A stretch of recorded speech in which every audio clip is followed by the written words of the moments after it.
네. 그냥 편하게 드시면서 이렇게 들으시면 아까 그런 음악도 아예 틀어주시면 아닙니다. 예.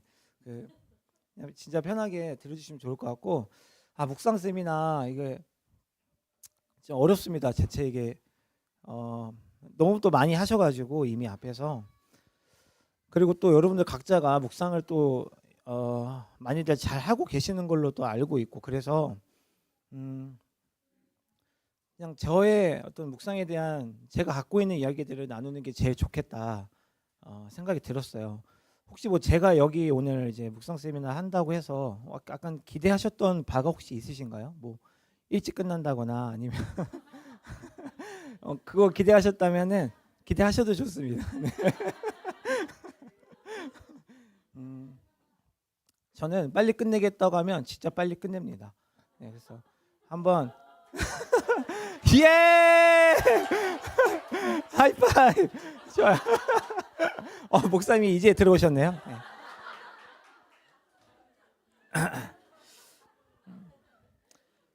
한번 그 초록 색깔 글씨 따옴표 되어 있는 거 같이 읽어볼까요? 시작. 이런 묵상은 어때?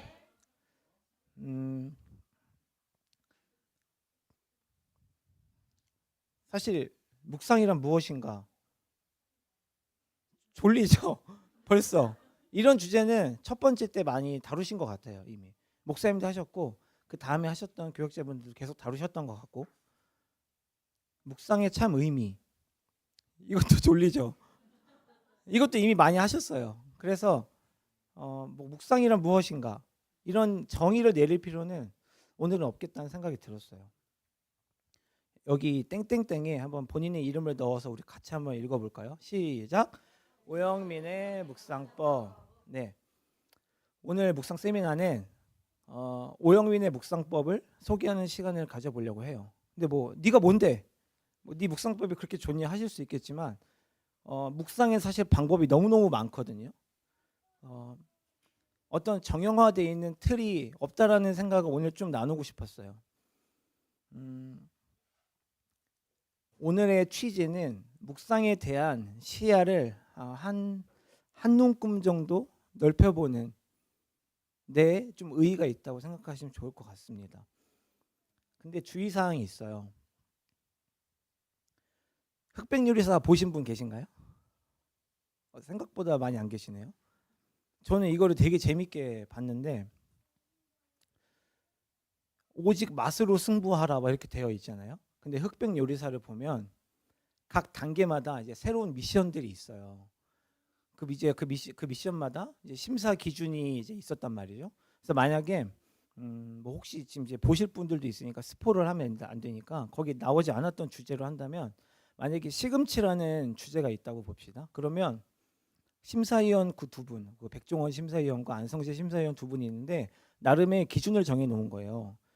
이번 주제가 시금치인데 우리가 어떤 우선순위를 가지고 심사를 할까 했을 때 예를 들면 이런 거죠. 주제가 시금치니까 시금치 맛이 나야 되고 뭐 시금치가 주 재료로 느껴질 만한 요리여야 된다. 그리고 그 와중에 창의성도 있으면 좋겠고 완성도도 있으면 좋겠다. 이런 식으로 이제 나름의 심사 기준을 정해 놓은 거예요. 그러니까 다른 요리에 시금치를 넣은 것인지 시금치 요리에 다른 것을 넣은 것인지를 판단하는 거죠. 제 말 이해하셨나요? 그러니까 주제가 시금치라고 한다면 그 시금치 맛이 잘 느껴져야 되고 그 안에서 창의성도 느껴져야 된다는 거죠. 그러니까 주객이 전도가 되면 안 된다. 뭐 이런 거였는데 우리는 저기 오직 맛으로 승부하라 대신에 오직 성경으로 승부하라를 좀 넣고 싶었어요. 사실 부재료를 무엇을 넣어도 되기는 하지만 핵심을 잊지 말자라는 말로 주의사항을 먼저 얘기하고 싶었어요. 그 말씀을 돋보이게 하는 것은 좋지만 주객이 전도가 되어서는 안 된다는 거죠. 부재료가 주재료보다 더 나오면 안 되잖아요. 우리가 칼국수 집을 갔는데 칼국수는 온데간데 안 보이고 야채만 있다? 그러면은 그건 아닌 칼국수 집이 아닌 거죠. 그래서 오늘은 성경은 절대 빼먹지 않기라는 말을 먼저 하고 시작하고 싶어요. 요즘에는 사실 성경이 많이 이제 우리가 온라인 시대가 되면서 핸드폰으로도 보고 패드로도 보고 성경책을 이렇게 들고 다니는 일이 예전만큼 많지는 않은데, 그러나 오늘 전제하고 싶은 것은 이 성경은 꼭 보자입니다. 오늘의 묵상법에서 우리 옆 사람에게 한번 얘기했으면 좋겠는데 친절하게 얘기해 보는 거예요. 성경은 꼭 봐야 해요. 성경은 꼭 봐야 해요. 다음. 요즘에 이거 혹시 양심 책 이거 아시는 분 있으신가요? 요즘에 되게 핫한 건데 저는 못 따라하겠어요. 이거 맞아요. 체크예요. 체크라는 말을 책으로 한 건데 요즘에 양심 책 막 이렇게 하더라고요. 그래서 양심 체크라는 말을 먼저 넣었는데 조금 게을러도 괜찮아. 이 말에 대해서 혹시 어떻게 생각하세요? 은진 사모님 말씀하시고 싶으다고요? 조금 게을러도 괜찮아. 만약에 설교였거나 뭐 상담 시간이었다고 한다면 조금은 이해도 해볼 수는 있을 것 같아요. 뭐 조금 게을릴 수도 있어. 좀 힘들면 좀 이렇게 해도 쉬어가면서 해도 되라고 얘기할 것 같은데 오늘은 망언이라고 얘기하고 싶어요. 왜냐하면 우리가 나를 나태하게 하는 묵상법에 대해서는 저는 정말로 경계해야 한다고 생각하거든요. 그러니까 여러 묵상법이 많아요. 그래서 아까 우리가 얘기했던 것처럼 뭐 오영민의 묵상법, 뭐 박수진의 묵상법 이런 것들이 있는데 그 안에 여러 방법으로 묵상을 하는 것은 좋지만 그 묵상이 나로 하여금 게을러지게 만드는 묵상법이라면 저는 삼가해야 된다는 얘기를 하고 싶은데 이런 얘기를 하다 보면 이렇게 오해를 하는 부분들이 있어요. 재밌고 편하게만 하려는 묵상을 근데 이야기하려는 것이 아니라 저는 풍성하게 하고자 하는 묵상법을 이야기하고 있는 것입니다. 내가 저도 이제 사실 매일 묵상을 하지만 가끔 하기 싫을 때가 있어요. 오늘은 좀 쉬고 싶다 하는 때가 있는데 근데 제가 뭔가 어떤 의무감이나 아니면 뭔가 그래도 해야만 해라는 생각으로 생각하는 방법들이 보면 저를 좀 게을리게 만들고 나태하게 만드는 방법들이 많아요. 예를 들면 오늘은 그냥 이렇게 이 글 하나로만 이렇게 묵상하고 이렇게 또 그래 뭐 이런 날도 있는 거지라는 생각이 들 때 저는 그때부터 되게 저 스스로가 게을러지는 어떤 그런 상황들을 많이 맞닥뜨리게 되거든요. 그러니까 하나님과의 교제가 뭐 즐거운 것도 아니고 그런 하나님을 알아가는 그 마음에 막 넉넉함이 생기는 것도 아니고 일단 하긴 해야 하니까 이 방법을 해볼까라는 마음이 드는 시점에서의 묵상은 저는 좀 경계해야 한다고 생각합니다. 그 지점에서 나를 무조건 점검해야 돼요. 내가 지금 이 묵상법을 하려고 하는데 뭔가 조금은 내가 이렇게 해도 될까라는 의구심이 들 때 저는 점검해야 된다고 생각하거든요. 저도 그때마다 항상 점검을 해요. 그래서 묵상을 시작하기에 앞서서 저는 항상 이 묵상법이 하나님을 향한 나의 마음이 지금 나의 이 중심이 어떤 마음을 어떤 태도를 가지고 이 묵상법을 대하는가를 저는 항상 먼저 보거든요. 그래서 여러 가지의 묵상법들이 있을 수 있겠지만 내가 이 묵상을 하려고 할 때 내 마음이 어떠한지를 먼저 체크하는 게 중요한 것 같아요. 그래서 제가 아까 처음에 양심 체크라고 했던 건데 이 묵상을 할 때 나의 양심 뭔가 거리낌이 있다면 저는 안 하려고 노력합니다. 그 묵상법은 아무리 좋은 방법이다 하더라도. 그래서 저는 어떻게 묵상하느냐 다 같이 한번 읽어볼까요? 시작. 나를 설레게 하는 포인트. 보면 우리가 개인마다 하나님을 기억하고 하나님의 어떠함이 막 더 감격되는 특정 상황들이 있는 것 같아요. 근데 저는 그 상황들을 좀 살려서 묵상을 해보면 어떨까라는 생각을 했거든요. 어떤 나를 설레게 하는 포인트로 가면 좀 감정적인 이야기일 수도 있겠지만 내가 감정적으로 터치가 되는 부분들이 있다고 한다면 저는 그거를 잘 살려서 묵상으로 갖고 오면 더 그 묵상이 풍성해지지 않을까 이런 생각들을 했었거든요. 그래서 제가 한 게 뭐냐면 이게 혹시 뭔지 아세요? 예, 억새밭인데요. 어, 제가 저의 설렘 포인트 중에 하나가 이 억새밭이에요. 저는 20대 중반이었던 것 같은데 TV를 보다가 이번에 이제 단교 선교 갈 때도 차 안에서 얘기했었는데 억새가 중간에 보였어요. 가는 길에. 그랬더니 너무 설레이는 거예요, 제 마음이. 20대 중반에 TV를 보는데 자동차 광고였어요. 어떤 브랜드였는지 기억이 안 나는데 그 자동차가 억새밭 옆을 막 달리고 있는 광고가 나왔는데 제 마음이 너무 막 붕 뜨면서 당장 저 억새밭을 막 가고 싶고 보러 가고 싶은 마음이 막 물밀듯 일어나기 시작하는 거예요. 제가 그때부터 매년 혼자서라도 억새밭을 보러 갔었어요. 막 억새밭길이 있으면 그냥 가서 보고, 왜냐하면 그게 너무 막 좋은 거예요. 그 길에 서 있으면 그 길을 걷다 보면 혼자여도 좋아 막 이런 마음들이 들었었던 게 억새밭이었어요. 우리가 자연에서도 하나님을 많이 느끼잖아요. 특히 단기 선교나 이런 뭐 이번 재작년에 오스트리아도 다니셨고 작년에 독일도 갔다 왔지만 특정 장소에 가서 어떤 광활한 자연들을 볼 때 우리가 하나님을 묵상하는 시간들이 있단 말이죠. 억새밭을 좋아하는 저에게 이 자연이란 하나님을 더 깊이 묵상할 수 있는 좋은 재료가 된다고 생각했어요. 저는 하나님은 여기도 계시고 저기도 계시고 밖에도 계신데 반대로 생각해 보면, 다시 생각해 보면 어디나 계시니 어디서든 하나님을 느낄 수 있겠다는 생각이 또 드는 거죠. 그래서 저는 한번 시도해 본 거예요. 이 묵상의 틀을 가지고 그 자연으로 나가 본 거죠, 처음에. 그래서 제가 억새밭을 본 이후로 그 억새밭에 갈 때 묵상할 재료들을 갖고 갔었어요. 근데 제가 집에서 할 때 와 그 억새밭에서 할 때 저의 그 감정의 그 감정선들이 너무나도 다름을 느꼈고 그 안에서 하나님과 교제하는 것들이 너무 행복하다는 것이 느껴졌었어요. 같은 말씀을 읽어도 내 마음을 더 터치할 수 있고 내가 더 내 마음이 더 설레어지게 하는 그 포인트들에서 내가 묵상을 했을 때 뭔가 더 하나님과의 풍성함을 이렇게 누릴 수도 있는 거구나라는 생각이 들면서 그때부터 저는 이러한 방법들을 쓰기 시작했는데 내 마음에 깊이 새길 수 있는 상황을 저 스스로 좀 만들기도 했던 거예요. 내 마음에 하나님의 말씀이 더 깊이 박히게 할 수 있는 상황들을 저 스스로가 좀 만들었던 것 같아요. 근데 이런 방법들을 보고 누군가는 너무 좀 이렇게 뭔가 인본주의적 방법을 쓰는 것이 아니냐 할 수 있겠지만 사실 성령 하나님과 교제하면서 우리의 인격과 우리의 마음이 터치되는 부분들이 저는 있다라고 생각을 하거든요.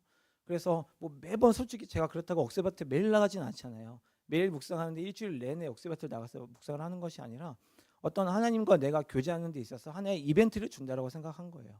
그래서 그곳에서 하나님을 묵상하면서 이 자연과 이뭐 어쩔 때는 산들거리는 바람이 있을 수도 있겠죠. 이 소리를 들으면서 이 가운데 주시는 그 하나님의 풍성한 은혜가 더 깊이 느껴지게 됐다는 거죠.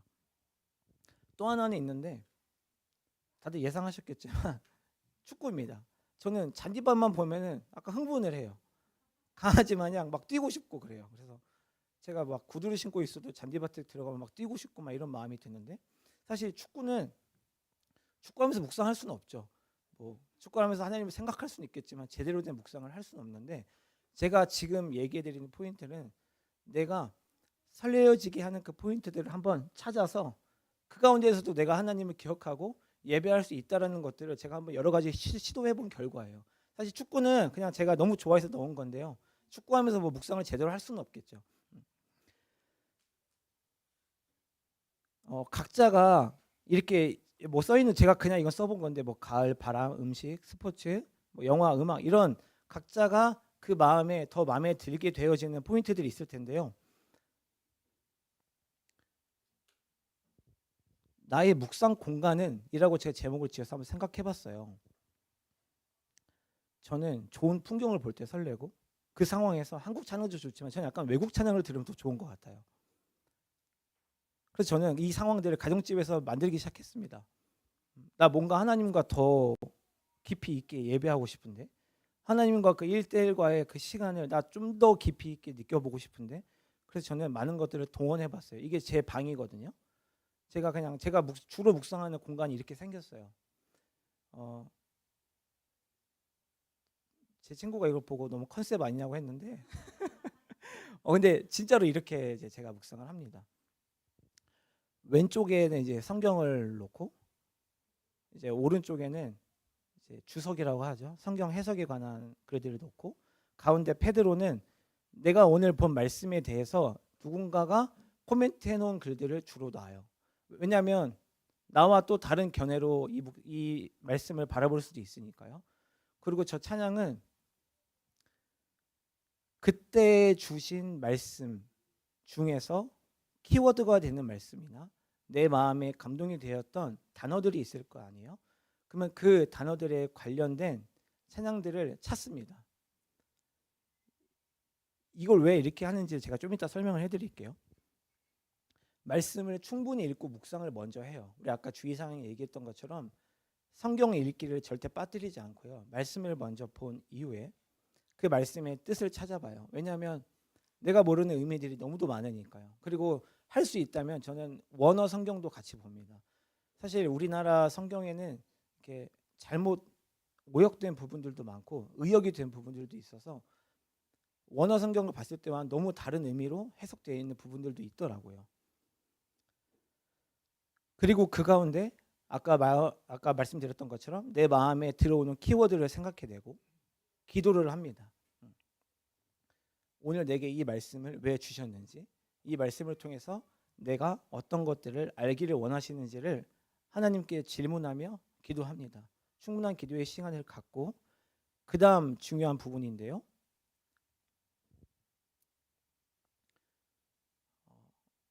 표현하기입니다. 저는 이 표현이 저에게 있어서는 찬양이라고 생각하거든요. 근데 이 찬양만큼 저의 마음을 더 하나님께 표현할 수 있는 방법을 저는 아직 잘 모르겠더라고요. 제가 옛날에는 시도 많이 썼었어요. 근데 제가 중3 때부터 시 쓰기를 좋아했는데 의외죠 되게. 근데 그때는 모르겠어요. 시 쓰는 게 되게 좋았었어요. 왜냐하면 저의 감정들을 표현하기에 시만한 게 없다라고 중3 때 생각했던 것 같아요. 그래서 하루 종일 친구들과 놀고 축구하고 막 놀고 진흙탕에 굴르고 들어와도 집에 와서는 꼭 시를 썼었거든요. 그러면은 마음이 좀 뭔가 풀리고 해결이 되는 듯한 느낌이 들었었어요. 그래서 그 마지막 내 감정들을 이제 시로 써 내려갔던 거죠. 근데 제가 이 찬양, 여러분들이 이제 찬양할 때 보면은 그 감정의 터치들이 참 많잖아요. 성령 하나님께서 만지시는 부분들이 있는데 내게 주셨던 그 말씀의 키워드들을 가지고 내가 하나님을 마지막 표현하기까지 갔을 때가 저는 진짜 이 묵상이 완성이 된다고 저는 생각을 하거든요. 가지고 있으면 이게 뭔가 내 삶에서 발현되기가 쉽지 않은 것 같아요. 물론 우리가 묵상한 것들을 삶으로 가지고 나아가서 녹여내야겠죠. 하지만 그 당시 그 상황에서는 우리가 당장 적용할 수 있는 부분들이 많지는 않잖아요. 그래서 내가 묵상한 부분들, 하나님께서 주신 마음들을 이제 내가 찬양으로 올려드리는 거죠. 영광 올려드리는 거죠. 하나님께서 내게 주신 이 마음들, 하나님 감사합니다. 내가 이제 하나님 앞에 내 마음을 올려드리겠습니다 하면서 실황 찬양을 틉니다. 어떤 한 곡 한 곡을 트는 것이 아니라 어떤 예배에 그냥 전체 실황을 틀어놔요. 그래서 저도 그 예배에 같이 들어가서 함께 예배를 하는 거죠. 그때 그 마음이 전 너무나 막 뜨겁더라고요. 아까 지나친 부분들이 있었는데 골방이에요. 그 제가 예전에 그 찬양 인도자 예배학교 이런 것들이 사실 많잖아요. 제가 이제 2009년도 10년도 때 찬양 인도자 예배학교를 우연히 수강한 적이 있어요. 근데 그때 저를 포함해 수강생이 6명밖에 안 됐었는데 매일매일 숙제를 내주신 거예요. 그래서 찬양 콘티를 짜와라. 그러면 이제 그 콘티를 가지고 한 명씩 나와서 예배 인도를 이제 하는 거예요. 악기 이런 것 없이. 그리고 그 예배 콘티에 대해서 서로 피드백을 해주는 거죠. 근데 그때 그 강사님께서 하셨던 가장 중요한 이야기가 여기는 빠져 있는데 골방 리허설이었어요. 본인이 기도하면서 짜고 만든 그 콘티를 골방에서 나와 하나님이 독대할 수 있는 그 공간에서 실제로 그 예배를 똑같이 해보는 거죠. 그러면서 사실은 뭐 이것저것 이렇게 뭐 체크가 되기도 하고 뭐 틀린 것들을 이렇게 제하기도 하고 하는 부분이 있는데 저는 이 묵상을 할 때 골방에서 하는 것이 전 너무너무 중요하다고 생각을 하거든요. 왜냐하면 내가 방해받을 수 있는 요소를 제거하는 중요한 작업이라고 생각해요. 저는 묵상을 할 때 하나님을 더 알고 싶은 마음으로 묵상을 하는 마음이 가장 크거든요. 하나님에 대해서 이제 뭐 주석과 해석을 보면서 내가 몰랐던 부분을 새로 취득해가는 것도 있겠지만 이 묵상을 통해서 하나님 자체에 대해서 알아가는 것, 그리고 그때 주신 그 마음을 누리는 게 제가 하고 있는 묵상의 가장 큰 기쁨이라고 저는 생각을 하거든요. 여러분들이 어떻게 묵상하고 계신지 모르겠지만 우리가 그냥 사실 의무적으로 하는 묵상은 좋은 묵상이 아니겠죠. 그 묵상을 통해서 내게 주시는 마음을 내가 느끼고 아까처럼 표현하기인 것처럼 내가 하나님께 그 마음을 올려드리면서 상호 쌍방향의 소통을 이어가는 것이 전 정말 묵상의 큰 기쁨이라고 생각하거든요. 그리고 이제 다음은 제가 시편 13편이라고 적혀 있는데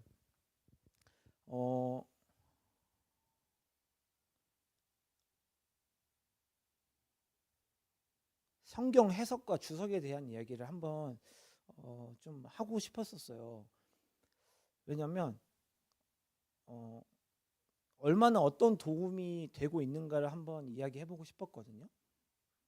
그리고 제가 왜 이 성경 주석을 왜 보고 왜 사용하는지를 한번 공유를 한번 해보면 좋겠다는 마음이 들었어요. 그러나 여기서 주의사항이 하나가 있는데 만약에 여러분들이 주석을 보신다면 한 편만 보시는 걸 추천하지는 않습니다.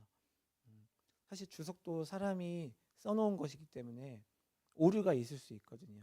그래서 제가 학교에서도 배우는 거지만 학교에서도 교수님들이 최소 3편의 주석을 보라고 항상 이렇게 말씀을 하시더라고요. 그래서 저도 설교를 할 때 모르는 부분들에 대해서 주석을 보는데 한 주석만 보면 제 성향과 저의 의견이 치우칠 때가 많아요. 그 사람의 의견을 내가 무작정 따라갈 때도 있고. 근데 여러 가지 주석들을 함께 보다 보면 종합적으로 도출되어지는 답들이 있거든요. 그래서 보통 그 부분을 따라가라고 하는데 하나 부분 보면 편향될 수 있고 치중될 수 있다는 것을 저는 이제 위험성을 먼저 얘기하고 싶었습니다. 만약에 시편 13편을 묵상했다고 제가 가정을 해볼게요. 한번 성경을 보실 수 있으면 같이 보셔도 좋을 것 같아요. 제가 따로 준비하진 않았는데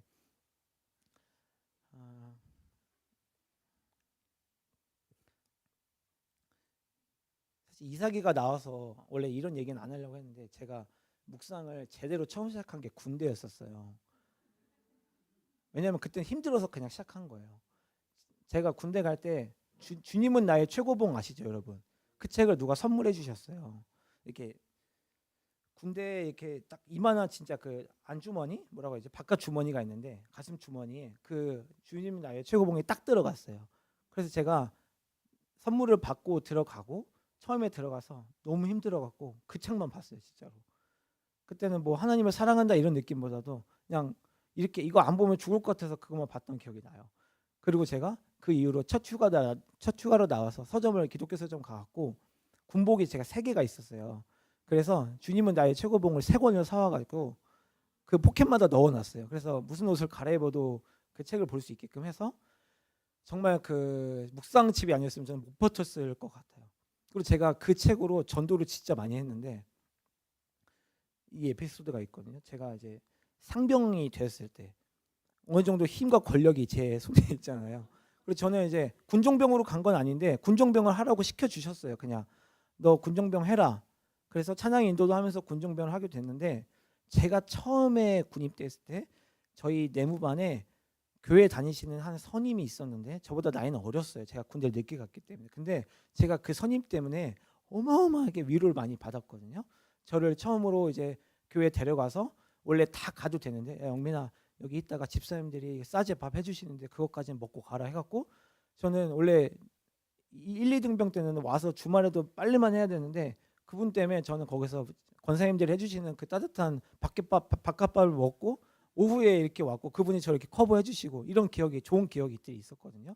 제가 상병이 됐을 때는 그 포켓에서 이제 그 항상 넣어놓고 있다고 했잖아요. 그럼 이렇게 서로 옛날 군대 보면 이렇게 서로 마주보고 이렇게 점호 시간에 마주보고 앉아 있잖아요.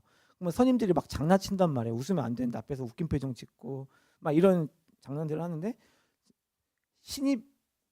신병이 들어왔다. 만약에 이사기처럼 신병이 들어와서 내 앞에 앉아 있으면 저는 일부러 그 신병 앞에 가서 포켓에서 이렇게 그 주님은 나의 최고봉을 제목이 보이도록 살짝 이렇게 꺼내요. 이렇게. 그럼 걔가 저를 보겠죠? 그러면 저는 이 친구가 예수님을 믿는 친구인지 아닌 친구인지 아니면 지금 나의 도움이 절박한지 아닌지를 그 책을 보면 알 수 있어. 그 책을 보고 그 친구의 표정이 번뜩인다 그러면 이 친구는 지금 나의 도움이 너무 필요한 친구인 거예요. 신병인데 교회 다니는 선임이 고팠던 거죠, 저처럼. 그러면 제가 바로 이제 점호 시간 끝나고 가서 얘기하고 만약에 이 주님 나의 최고봉을 보여줬는데 아무 응답이 없다. 이 친구는 그때 예수님 모르는 친구, 전도 대상자인 거죠. 이런 식으로 이제 했던 이삭이가 오니까 갑자기 그 에피소드가 생각나서 잠시 얘기해봤었는데, 이삭아 교회 잘 다녀라 알았지? 네, 아까 저한테 잘 가보겠다고 얘기를 했어요, 이삭이가. 13편 보시면 잠깐 설교처럼 느껴질 수 있는데, 제가 그냥 이 13편을 주석을 나누면서 저에게 느껴졌던 그 풍성함들이 이런 것이다를 한번 소개해드리고 싶어요. 짧게 몇 가지만 해볼게요. 13편이 탄원시예요, 여러분. 탄원시. 하나님께 탄원을 하는 시인데, 보통 탄원시는 5가지의 구조로 나누어져 있습니다. 첫 번째는 하나님의 이름을 부릅니다. 1절에 나와 있죠. 여호와여 나와 있습니다. 그리고 두 번째, 불평과 탄원을 이제 하기 시작해요. 자기가 처한 상황을 설명하죠. 그리고 세 번째는 도움을 요청합니다. 본격적으로 나에게 어떤 도움이 필요한지를 하나님께 요청하는 거예요. 그리고 네 번째, 하나님에 대한 신뢰를 확신하는 말들을 합니다. 하나님께서 나의 기도를 들어주실 것이라는 확신을 고백하는 거예요. 그리고 마지막 5번째는 찬양 맹세. 하나님을 찬양하기로 맹세하며 끝을 맺어요. 이게 보통 나오는 탄원시에 주를 이루는 5가지의 구조입니다. 이 구조의 내용만 봤을 때 저는 좀 은혜가 됐었거든요. 그리고 반성도 됐었고, 나의 기도의 내용들을 점검해 볼 수 있는 시간들이 됐던 거예요. 1절 보면 여호와여 어느 때까지니까로 나왔는데, 이 부분을 해석을 보면요, 이건 참을 만큼 참은 상황을 이야기해요. 어느 때까지니까. 근데 이 해석을 보지 않고 이 부분만 보면 어느 때까지니까 하나님 뭔가 그냥 내게 어떤 뭐 여지도 남아 있고, 내가 뭔가 좀 해볼 수 있는 여지도 남아 있는 것처럼 느껴질 수도 있지만, 이 상황에서 이 시편 저자가 하는 상황은 내가 해볼 거 다 해보고 참을 만큼 다 참아본 상황을 이야기하는 거예요. 온 힘을 다한 거죠. 도대체 언제까지예요? 나 이미 모든 힘을 다 소진한 상태예요 라는 거예요. 아드아나라는 히브리어인데요, how many인 거예요. 도대체 얼마나 많이 일해야 해요 라는 뜻인 거죠. 어떤 학자는 이렇게까지 얘기해요. 나를 영원히 잊으시나이까? 그리고 당신의 얼굴을 나에게서 어느 때까지 숨기시겠나이까? 이 부분을 어떻게 해석하냐면, 어느 때까지 숨을 거냐? 나를 영원히 잊을 거냐? 이렇게도 이 정도의 감정이라고 얘기를 하더라고요. 근데 제가 이 해석을 봤을 때 뭔가 조금 더 이 시편 기자의 마음이 공감이 됐었어요. 이 시편 기자가 탄원을 하는 이 시점이 이 정도의 감정을 가지고 탄원했던 거였구나. 그냥 저냥 힘든 마음으로 탄원했던 게 아니었구나 였던 거죠. 그리고 2절에 보면 번민이 나오는데요, 그거는 고통, 근심이 어떤 기도자의 영혼에 자리 잡은 것이래요. 원래는 희망찬 생명, 희망을 품고 나아가는 그 마음이어야 하는데, 인간의 그 마음을 직접적으로 타격하는 단어래요, 이 번민이라는 단어가. 그러니까 어떻게 되겠어요? 희망찬 생명을 꿈꿀 수 없는 상태의 사람을 얘기하는 거예요. 그러니까 제가 이 시편 13편을 만약에 정말로, 제가 옛날에 사업했던 거 아시죠, 여러분? 우리가 아직도 그 범페티본 휴지도 쓰고 있고, 그 컵도 플라스틱 컵도 아직도 쓰고 있잖아요. 지금은 괜찮지만 목사님 가끔 장난하시면 진짜 좀 괜찮거든요. 근데 만약에 제가 그때 당시에 이 13편을 읽고 이 주석을 봤다라면 저는 마음이 무너져 내렸을 것 같아요. 저도 이 시편 기자의 마음이 완전 내 마음에 들어왔을 것 같다는 생각이 들었었어요. 내가 수고하고 내가 노력을 너무 많이 했어요. 이미 다 했어요. 근데 어떤 물리적인 압력으로 인해서 실패가 된 거예요. 시편 기자보다 더 우세한 위치에 있는 어떤 원수가 더 우월한 힘으로 찍어 누른다라고 생각하시면 되는 거예요. 그러면 이 글이 좀 더 다르게 느껴지겠죠. 이 성경이. 지금 이 시편 기자가 쓰는 상황이 이런 상황이었어? 내가 해볼 거 다 해봤는데 실패한 상황이야? 근데 그 상태에서 굴하지 않고 원수가 그 힘으로 찍어 누르고 있는 상황이었어? 그러면은 이 시편 기자의 감정이 전에는 뭔가 좀 공감할 것만 같은 어느 정도의 감정 상태였다고 한다면, 이제는 뭔가 내가 전혀 공감할 수도 없는 어마어마한 좌절의 상태이구나를 느낄 수 있는 거죠. 아까 말한 것처럼 1절에서 여호와여라고 먼저 불렀잖아요. 근데 전 이 부분에서 참 은혜가 됐었었는데 여호와여라고 부르고 시작하는 그 저면에는 하나님을 향한 확신이 깔려 있는 거래요. 그냥 부르는 게 아닌 거죠. 우리가 기도할 때 주여 삼창하시고 기도하시겠습니다 할 때 내가 부르는 그 주여 외침이 하나님을 향한 확신이 있어야 되는구나 생각이 드는 거예요. 이때부터는. 내가 그냥 부르는 게 아니라 내가 기도하는 이 기도의 내용들이 하나님께 전해졌을 때 들어주실 것이라는 확신을 갖고 내가 주여를 불러야 되는구나. 그러다 보면 그 주여의 외침이 더 간절해지고 더 뭐라고 할까요? 더 절규에 가까운 그런 외침이 되지 않을까라는 생각이 들었었어요. 고대에 다른 시들도 있었을 텐데요. 제가 이건 수업 때 들은 이야기인데 한번 공유해 보고 싶어요. 고대에는 다른 시들이 많이 있었대요. 당연히 이 문학 작품들이 있었겠죠. 근데 다른 시들에는 이렇게 상황이 급변하는 내용이 나오지 않는데요. 여기처럼 탄원도 있고 기쁨도 있고 뭐 신뢰도 있고 갑자기 마지막엔 찬양을 하면서 끝내.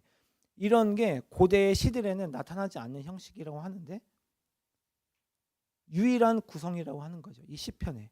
그러면 사람들은 조울증이냐. 근데 우리는 그게 아닌 것을 알고 있잖아요.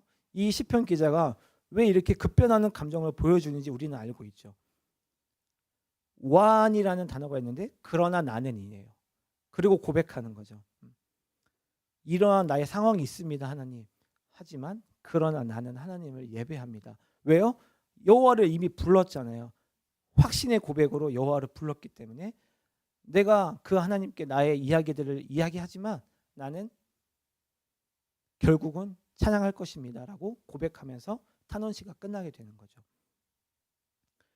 그래서 하나님에 대한 경험이 이미 많이 누적되어 있다라는 것을 우리가 이 해석을 보고 알 수 있었어요. 그냥 힘든 상태에 있는 사람이 하나님께 고백하는 것과 이미 하나님께서 나를 만져주신 경험이 충분히 누적되어 있던 사람이 하나님께 고백하는 것은 고백의 질이 또한 다르겠죠. 그래서 저도 생각한 거예요. 나도 경험이 있는데 나도 하나님을 만난 경험이 많이 누적되어 있다고 생각했는데 이 시편 기자의 고백과 나의 고백은 좀 많이 다르네. 이러면서 저는 또 한 번 느끼는 거죠. 나의 고백은 이렇게 했으면 안 됐겠구나를 느낀 것입니다. 그러면서 이제 마음에 아까 제가 처음에 얘기했던 것처럼 마음에 들어오는 키워드들이 있다고 했잖아요. 이 시편 13편을 묵상했을 때 들어오는 키워드, 그 키워드를 갖고 이제 저는 표현하고 싶은 거예요.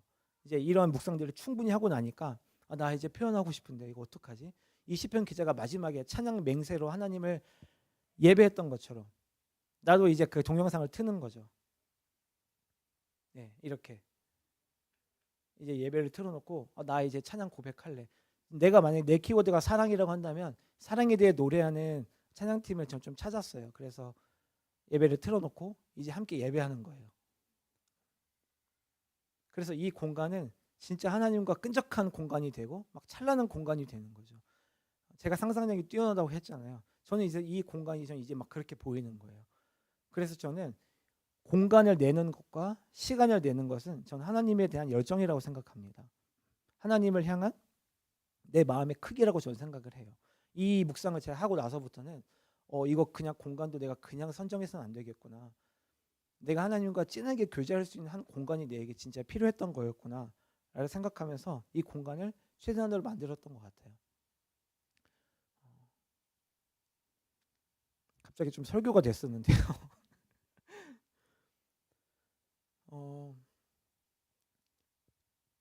주석이나 해석을 왜 보는지 제가 사실 너무 조그만한 너무 짧은 이야기를 드렸지만 좀 이해가 되셨나요? 이런 것들을 저는 활용하시면 좋을 것 같아요. 최대한 많이 동원하는 이유는 아까도 얘기한 것처럼 내가 하나님과 더 교제하고 싶은데 교제할 방법을 더 찾는 거죠. 사랑하는 사람과 이쁜 카페를 가기를 원하는 것처럼 맛있는 음식을 먹고 좋은 풍경을 보러 가기를 원하는 것처럼 제가 이번 단기 선교 때 열심히 밥집을 찾았던 그 마음처럼 더 뭔가 풍성히 누리고 싶은 그 마음에 해석도 보고 주석도 보고 뭔가 이 의미만 있을 것 같지는 않아. 그럼 어떻게 해야 되지? 그래서 저는 그 방법을 이제 택하고 마지막 찬양으로 좀 마무리하고 있는 것 같아요. 이게 저의 묵상의 주요된 매일매일 하는 이 묵상의 저의 패턴입니다. 이제 마무리하려고 하는데요. 묵상을 안 하면 저는 저의 삶의 질서가 많이 무너지는 것 같다는 생각이 들었어요. 그냥 단순히 내가 힘들어진다를 넘어서서 저의 삶의 패턴의 질서가 많이 무너진다라는 생각이 들더라고요. 좀 혼란스럽고 뭔가를 정확히 결정을 할 수가 없게 되는, 왜냐하면 묵상을 하지 않기 때문에 그 말씀이 나를 끌고 가야 되는데 내가 나를 끌고 가기 때문에 도저히 어떤 방향성을 잡지 못하고 가는 모습들이 많더라고요. 제가 이제 이 말씀을 하고 마치려고 하는데 노다 마이드라고 3주 전인가요? 제가 나누었던 말씀이 있어요.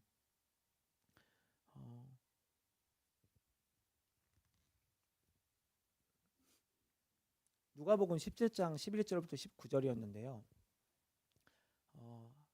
예수님의 말씀을 듣고 제사장에게 몸을 보이러 간 병자들이 10명이 나음을 받는 사건이 나오고 그 중에 한 사람만 다시 예수님께 돌아와 예배하는 장면이 나오잖아요. 그래서 그 장면을 제가 이제 설교를 했어요. 사실은 그 10명도 예수님의 말씀을 듣고 순종해서 갔어요. 그랬더니 가는 중간에 그 병이 고침을 받았다고 나와 있거든요. 그래서 저는 청소년부에게 이렇게 얘기했어요. 너희들이 수련회에, 여름 수련회에 가서 하나님의 어떤 일하심을 경험했는데 그 경험한 그 사건, 그 지점이 나는 딱 이 10명이 나음을 받은 지점인 것 같다. 근데 여기서 이제 그치는 것이 아니라 그 단 한 사람을 얘기했죠. 다시 예수님께 돌아와서 예배하러 왔던 그 한 사람을 얘기했는데 그 9명도 가라 하셨을 때 가서 나음을 받았다. 근데 지금 너희들은 여기서 좀 그치고 있는 것 같다. 다시 돌아와서 예배하는 자, 그리고 예수님께 영광 돌리기를 먼저 생각한 자가 되어야 되지 않겠니? 라고 나눔을 했어요. 지속적인 예배의 순간이 있어야 한다가 결론이었거든요. 저는 오늘 이 묵상의 끝을 이런 식으로 맺고 싶은 생각이 들었어요. 지속적인 예배의 순간들이 우리 안에 없으면 우리 삶의 질서가 무너집니다.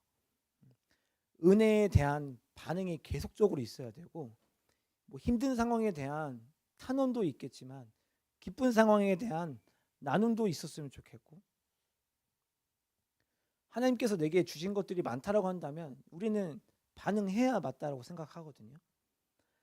그래서 얘들아, 구원받은 자의 증거는 너희가 예배의 자리에 있느냐 없느냐로 판단돼 라고 이렇게 마무리를 지었어요. 구원받은 자의 삶은 예배하는 자인데 한 번의 예배가 아니라 지속적인 예배를 얘기합니다. 지속적인 하나님과의 교제. 그래서 저는 이 묵상이 진짜 중요하다고 생각해서 여러분만의 묵상법을 꼭 이렇게 좀 정립하셨으면 좋겠어요. 여러 묵상법을 이렇게 사용하시면서 처음에는 뭐 그럴 수도 있겠지만 나만의 묵상법, 아까 제가 뭐 얘기했던 뭐 나를 설레게 하는 포인트, 이런 것들도 여러분들에게 되게 도움이 될 수도 있어요. 그래서 단순히 그냥 성경 읽고 묵상 그 마음, 그 가운데 주시는 마음을 가지고 기도하고 예배하는 것도 너무나 정석적이고 좋은 묵상이겠지만 좀 더 그 하나님과의 풍성함을 누릴 수 있는 뭔가 어떤 방법들이 있지 않을까라는 좋은 선한 고민들이 있으면 좋겠습니다.